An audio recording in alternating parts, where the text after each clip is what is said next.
你冇睇錯啊！有一種政府資助係專貨物流業㗎。今日想講嘅係第三方物流服務供應商資助先導計劃，英文叫做 TPLSP。呢個政府資助咧，其實係2020年政府推出嘅，資助推廣物流業嘅。當初成立嘅目的咧，係鼓勵物流業透過科技應用提升個效率同生產力。同之前我哋介紹嘅科技券咧，其實有啲似嘅。不過呢個係專貨物流業嘅，而且資助額更加高嘅。咁大家最關心嘅肯定係究竟有咩申請資格呢？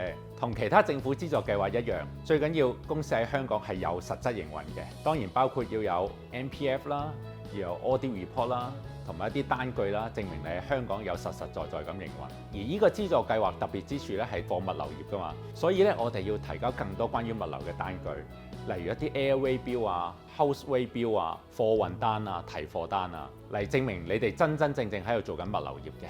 而呢個第三方物流服務嘅定義呢，係各類物流增值嘅服務，例如供應鏈及分銷管理等增值服務，亦都包括一啲物流追蹤啦、監控啦、庫存管理啦、JIT 啦、及時配送、揀貨啊、包裝啊、貼標籤啊、國際物流運轉啊，其實都符合有關規定嘅。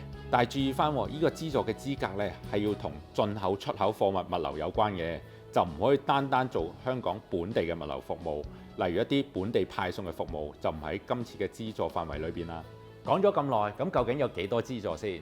呢個計劃呢 maximum 咧係有200萬貨一個企業嘅，咁每個企業咧最多可以申請4個項目，佢哋嘅資助比率咧係2/3。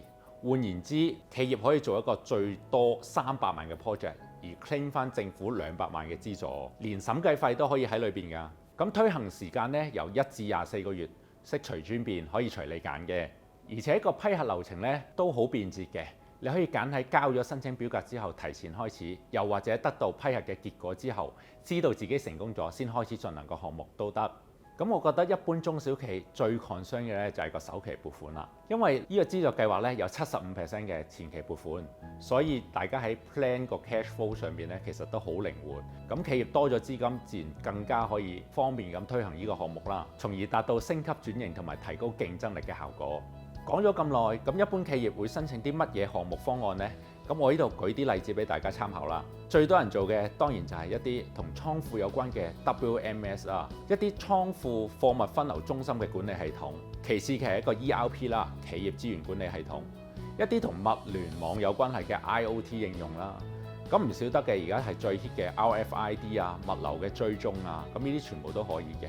再加上一啲人工智能啊、機械設備啊、一啲自動化，譬如有時會見到倉庫裏邊有啲機械人喺度執倉啊、pack 貨啊、搬運啲卡板啊、pick pack 啊，咁呢啲全部都係一啲合資格嘅物流科技方案。除此外，仲有一啲物流啊、供應鏈嘅分析系統啦、一啲交通管理系統啦、一啲資料交換嘅 EDI 系統啦。咁數之不盡啊！反正咧就係同物流科技方案有關嘅咧，都會係考慮之列。咁最近仲加入一啲好 hit 嘅 topic 啦，譬如話 ESG 嘅一啲實施啊、顧問嘅相關服務啦。咁呢啲都可以擠喺我哋個項目裏邊嘅喎。